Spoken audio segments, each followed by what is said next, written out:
Chapter 4. The Note of Interrogation. On reaching the corridor, I was confronted by the thin, spare figure of the tempter standing resolutely before a closed door, that of Beryl's chamber. His black eyes seemed to flash upon me defiantly, and his face had resumed that expression which was sufficient to index to the unscrupulousness of his character.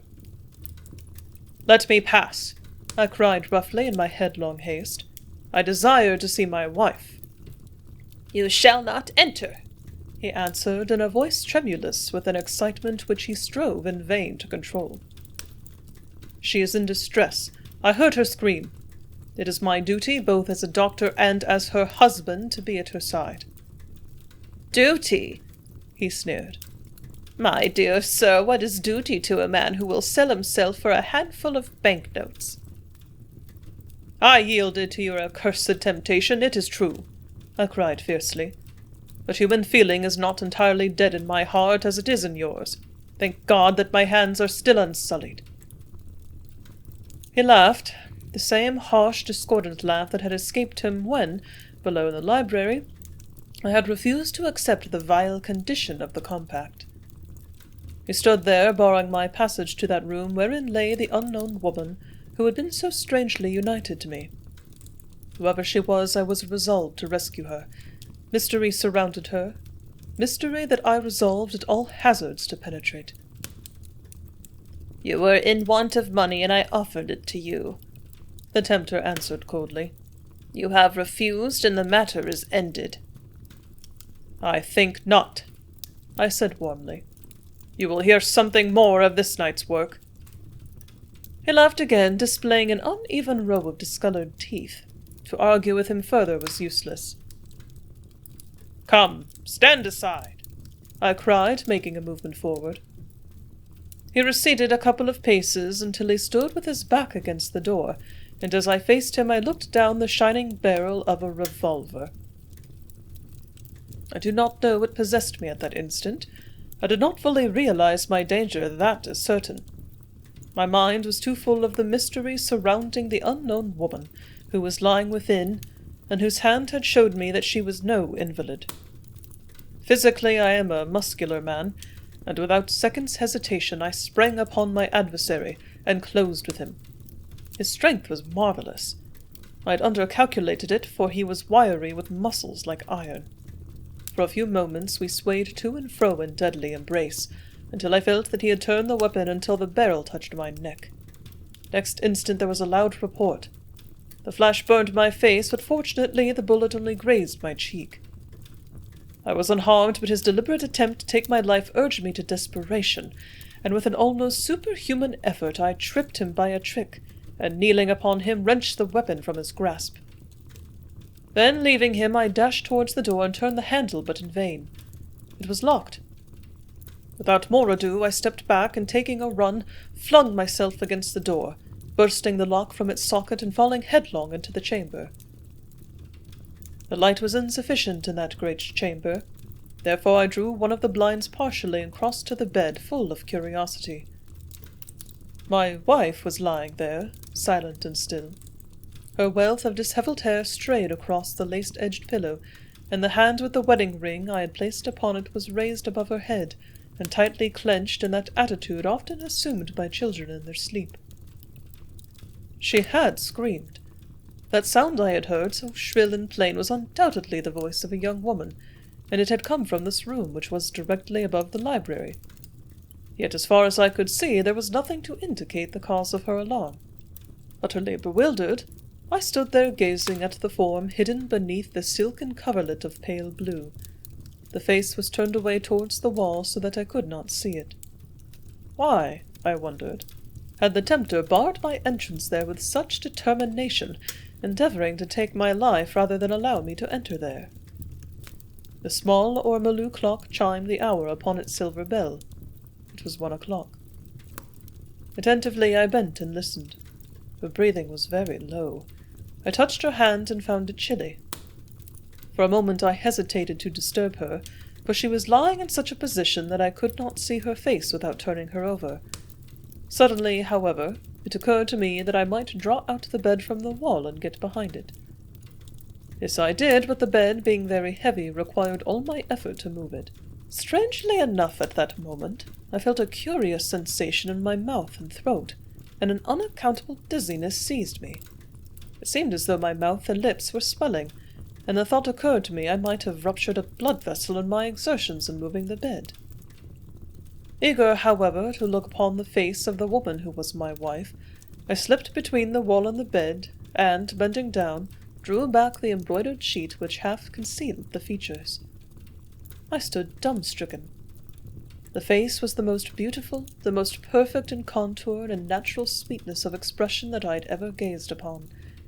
It was the face of a healthful and vigorous girl of 20 rather than an invalid, the face about the beauty of which there could be no two opinions. The great blue eyes were wide open, looking curiously into mine, while about the mouth was a half-smile which rendered the features additionally attractive. "You are ill," I whispered in a low, intense voice, bending to her. "Can you not tell me what is the matter? I am a doctor and will do all in my power to make you better." There was no response. The great blue eyes stared at me fixedly. The smile did not relax. The features seemed strangely rigid. Next second, a terrible suspicion flashed across my mind, and I bent closer down. The eyes did not waver in the light as eyes must do when a light shines straight into them. I touched her cheek with my hand, and its thrilling contact told me the truth only too plainly. My wife was dead. She had died before sunset, as the tempter had intended. The discovery held me immovable. Hers was a face such as I had never seen before. She was a woman before whom, had I met her in life, I should have fallen down and worshipped. Indeed, strange as it may seem, I confess that, as I stood there, I fell in love with her, even though she was a corpse. Yet as my eyes fixed themselves lovingly upon her features, as sweet, tender, and innocent in expression as a child's, I could not imagine the cause of death.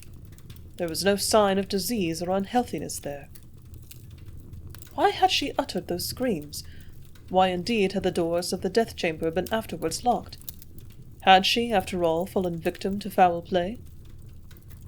I drew down the bedclothes and exposed her neck in order to make an examination.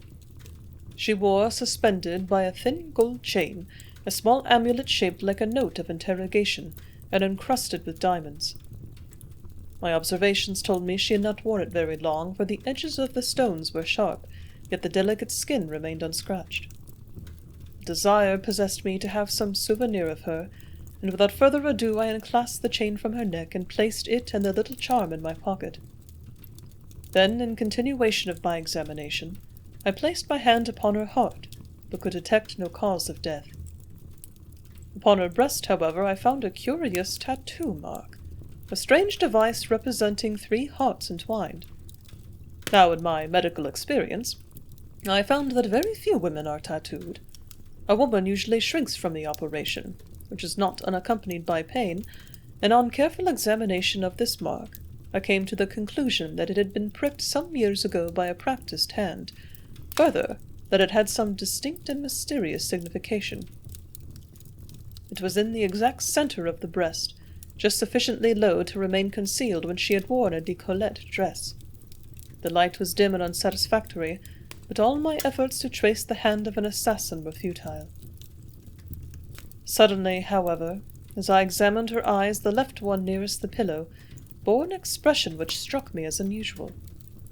Both organs of sight seemed to have lost their clearness in the moments I had been standing there, and were glazing as rigor mortis set in. But the left eye was becoming more blurred than its fellow, an unusual circumstance which attracted me. The bright blue which I had seen in its unfathomable depths had contracted in a manner altogether unaccountable until it now was only the size of a pin's head. I bent again closely and peered into it. Next instant the awful truth was revealed. She had been foully murdered. With quick heart beating, I examined the eye carefully, finding symptoms of death from some dereliant, a neurotic acting on the brain and producing delirium, presbyopia, and coma. Certain it was that this were actually the tempter's work.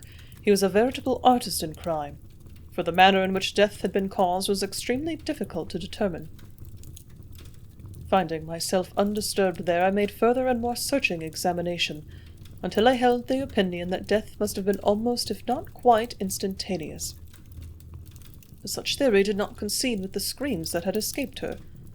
On reviewing the whole of the circumstances, I felt confident that she must have been fully conscious at the time, and that those shrieks were shrieks of terror. She had divined the intention of her enemies. About the vicinity of the bed I searched for any bottle of medicine that might be there, but in vain. If she had really been ill previously, as the tempter had alleged, the medicine prescribed might give me some clue as to the nature of her disease. Upon a chair close by, her bridal veil of Brussels lace was lying crumpled in a heap, while her gown of white satin was hanging upon the doorknob of the handsome wardrobe. The orange blossoms diffused their perfume over the room, but to me it was a sickly odour emblematic of the grave. My wife, the most beautiful woman upon whom my eyes had ever fallen, was lifeless, struck down by the hand of a murderer. As I bent, looking full into the contracted pupil, I suddenly detected something half concealed in the lace edging of the pillow. I drew it forth and found it to be a crumpled letter, which I spread out and read. It had evidently been treasured there, just as invalids treasure beneath the bolster all the correspondence they receive. In an angular hand, evidently masculine, was written the simple words without address or signature, "I have seen La Gioia." Who, I wondered, was La Gioia? Was it a happy meeting or a disconcerting one? The announcement was bare enough, without comment and without detail. Significant, no doubt, it had been received by her and kept secret beneath her pillow. I started across the room to investigate my dead wife's surroundings and to learn, if possible by observation, something concerning her life. A room is often indicative of a woman's character and always of her habits. The apartment was, I found, artistic and luxurious, while the few books lying about showed her to be a woman of education, culture, and refinement.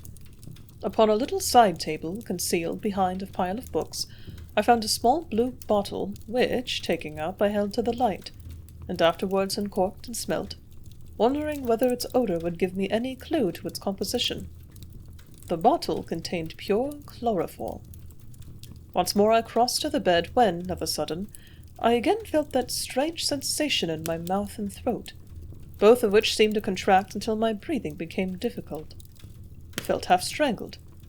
I fought against the curious feeling that crept over me, but dizziness seized me, and I was compelled to clutch the foot of the bed in order to steady myself. My mouth was burning, my head reeling, while my lower limbs seemed to have, in that moment, become cold, benumbed, and devoid of all feeling. I held my breath, determined to battle against the faintness, but it was useless. Sharp, acute pains shot through my legs as though red-hot wires were being thrust through my muscles, and a second later I became seized by a kind of paralysis which held my jaws immovable. I placed my hands to my parched lips and found that they had swollen to an enormous size. My tongue seemed too large for my mouth, and my throat so small I could not swallow. My head was swimming, but nevertheless I strove to calmly consider my situation. The symptoms were plain enough and could not be mistaken. The Egyptian cigarette which the Major had given me must have been strongly impregnated with some deleterious and poisonous substance. I had, after all, fallen a hapless victim to my enemies, for by moistening the cigarette I had absorbed the poison, and by the rapidity with which my mouth was swelling, I knew that I had been given a fatal dose. With set teeth I stood trying to bear up against the sudden paroxysm of agony, but so excruciating was it that it proved too much. A loud cry escaped me. Writhing in the awful pains that gripped me from head to foot, I grew so weak that my legs refused to support me. Then, out of sheer exhaustion, I sank upon the floor, and the rest became blotted out in unconsciousness. Chapter 5. Outward Bound. Strange noises aroused me slowly to a sense of my helplessness. My head seemed heavy as lead, my brain incapable of receiving any impression, my throat contracted as though by a diaphoretic swelling. A low, continued roaring sounded in my ears, accompanied by a curious, unusual jarring. Slow to fully realize my position, it was some moments before I became convinced that the regular throbbing beneath my head was caused by machinery, and that the steady motion to and fro was the rocking of waves. I opened my eyes and found that it was broad daylight. To the left was a round opening closed by glass, a porthole through which the summer sun was shining, its rays being shut out now and then by the bright green water that rose against it as the waves hissed past. I was on board a ship at sea. The cabin was a narrow, rather dirty place, and the mattress on which I was lying was hard, being filled with straw. It was not a passenger cabin, that was certain, for the beams across were black and dirty, and swinging on a nail were a set of unclean yellow oilskins and a sou'wester. So sudden and unaccountable had been my transition from the bedchamber in that mysterious house of the winds, wherein my wife had been murdered, to that narrow pallet out at the sea, that at first I could not believe it possible. I raised myself and looked around in wonder, half inclined to believe that the past events had been but a dream. In that instant all the curious circumstances which had followed my call to the house with the big portico came vividly before me in rapid succession, the crafty actions of the tempter and my wife's marvellous beauty most of all. With her I had fallen a victim to the two ingenious conspirators, her father and the Major. It had, no doubt, been intended that I should die, yet certain of the tempter's actions seemed out of keeping with the others, thus rendering the enigma more complete. The pains in my head and the swelling in my mouth and throat were sufficient, however, to prove that the past was no chimera of the imagination. I had met with an adventure stranger, perhaps, than that experienced by any other man, for I had been both bridegroom and widower within an hour. With some little difficulty I rose, but my legs were weak and cramped, and this, combined with the rolling of the ship, caused me to quickly seat myself from the edge of the narrow berth. My nerves were unstrung, my brain dulled, and the giddiness that seized me was such that I had never before experienced. It was not mal de mer, for I had travelled much by the sea, and had never experienced nausea even in the roughest weather. No, I had, by moistening the cigarette with the saliva, absorbed a strong dose of some anesthetic, and its effect had been to a great extent irritant as well. Only my robust constitution had succeeded in throwing it off. The dose must, I felt confident, killed a weaker man. In a few minutes I succeeded in standing erect, and struggled to the cabin door.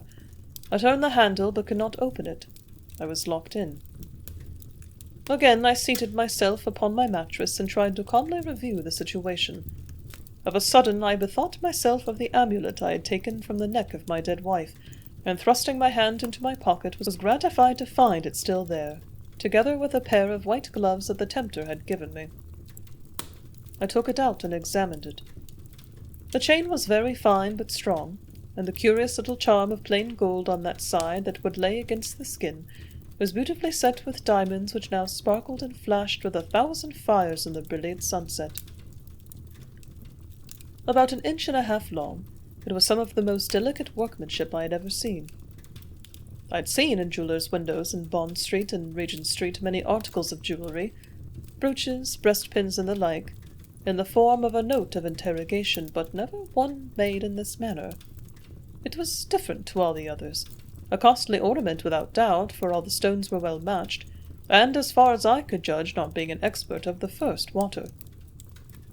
What was its significance, I wondered, as it lay in the palm of my hand? It was a souvenir of her, a souvenir of the woman who was my legal wife, and who had fallen a victim beneath the cruel hand of an assassin. The crumpled scrap of paper I had also secured I brought from my pocket and likewise examined. The words upon it were in man's hand without a doubt, an educated hand which, by its angularity and the formation of the letters, must possibly have come acquired on the continent. I have seen La Gioia. The words conveyed some distinct message or warning which I could not determine. One fact was, however, plain. If I could discover this mysterious La Gioia, be she a woman or an object, I might perhaps ascertain the true meaning of the words, the reason they were penned, and the motive Beryl had in thus treasuring them beneath her pillow. A desire possessed me to escape from that narrow place wherein the air was stifling. The porthole was screwed down so tightly that I could not move it without a wrench, and the place seemed hermetically sealed. By the terrible racket of the machinery and the strong smell of tar and oil, I felt certain that it was no passenger steamer by which I was travelling. Everywhere were traces of black dust. I dipped my finger in some of it, examining it closely. It was coal dust. The ship was a collier. I rose again, and taking up a stout piece of wood lying on the floor, battered heavily at the door, demanding release. But the clash and roar of the rickety engines drowned my voice, and I feared that no one could hear me above the din. A strong sea was running, although the sun shone brightly. We were evidently somewhere in the channel, but from my porthole I could see no land. Again and again I battered furiously, until all of a sudden I heard gruff voices, and the door was unlocked and opened cautiously, disclosing two rough-looking bronze seamen, dark-bearded and dressed in patched and faded dungaree. "Well, mister," exclaimed the elder of the two, "what's the fuss?" "No fuss at all," I responded. "I only want to be let out." "No doubt," he responded, with a grin at his companion. "You'd like a breath of fresh air, eh?" "Yes, I should." "But sea air ain't good for your constitution, mister, so you'll have to stay here. You've got a cabin all to yourself, so what more do you want? Perhaps you'd like a bloomin' saloon?" "Look here, my man," I said as calmly as I could. "Just do me a favor and ask your captain to step down here. I'd like to speak to him before this farce proceeds further. You're only obeying orders by locking me up here, of that I'm sure. But just tell the captain that I'm better and want to have a word with him." Both men looked somewhat surprised. "Yeah, we were gonna have a look at you in a few minutes and see whether you'd come to if you hadn't kicked up such a confounded row." "Well, go and tell the captain I want to see him," I said, endeavouring to smile. "All right, sir, I will," answered the man. "But I'll have to lock the door again." "Very well," I laughed. "Only don't starve me, remember." The situation seemed humorous. Both men grinned broadly, the door was closed, and I heard one remark to the other in true Cockney English. "He ain't such a violent fellow after all, Bill." 5 minutes later the door was again opened, and a burly, full-bearded, black-eyed man in a pea jacket and peaked cap entered the cabin. "You are the captain, I presume?" I said. "That's me," he answered, leaning against the wooden partition opposite my bunk. "Well," I said, "I'd like to know by what right you lock me up in here. I've been unconscious for a long time, and on coming to myself, I find I'm here on board your ship at sea, imprisoned and not allowed out."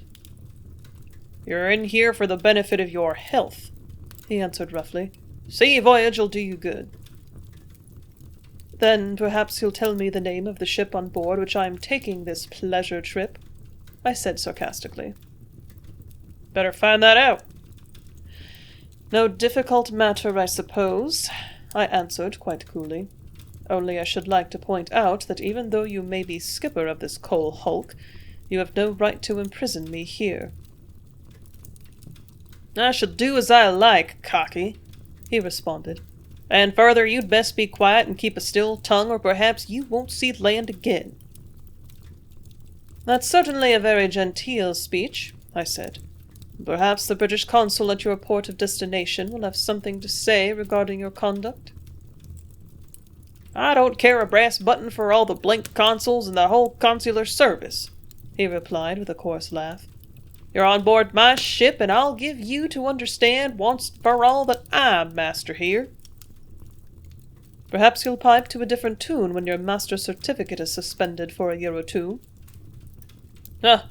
It'd take a better man than you to suspend it. While you're on board this craft, it'd be a wise policy to keep a still tongue in your head." "And it will be wiser if you allow me my liberty and just tell me how and why I came aboard here." "You were brought here. For what reason, I don't know." "Who brought me here?" "I don't know. I wasn't on board when you arrived." "The ship was lying in the Thames, wasn't it?" "Yes," he answered.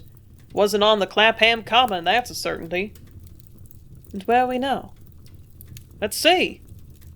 "Oh, I'm aware of that, but in what sea? The Channel, the North Sea, or the Atlantic? You'll know just soon enough. Just breathe the ozone and make yourself comfortable. That's all you have to do," he responded with his bearded chin thrust forward and an air of unconcern. "Well, you haven't provided many creature comforts for me," I remarked with a glance round the stuffy little place. "Oh, this isn't exactly a Carnarder," he admitted. "But I'll tell the men to bring you some grub at any rate. Like some duff?" "You're very kind, but I'd rather take a walk on the deck in order to get an appetite." "No, the sun's a bit too strong," he answered waggishly. "You might get sunstroke, you know." "I shall be asphyxiated if I remain here." "Well, that's a comfortable death, I believe. More than one chap has died for want of breath in the hold of this ship when we've been trimming coal." "Then you refuse me my liberty," I said, feeling that to argue pleasantly was useless. "Yes, you've got to stay here." "By whose orders?" "That's my own business," he growled. "And mine also," I responded firmly. "You may be skipper of this craft, but you're not a gyoler, you know." "I'm your gyoler, at any rate." "That remains to be seen," I answered. "I suppose you've been paid to take me out of the country like this, but I may as well warn you that you are aiding and abetting a murder, and that when you get ashore you'll find yourself in a very nasty position." "With the consul, huh?" he laughed. "Well, they're a decent lot as a rule.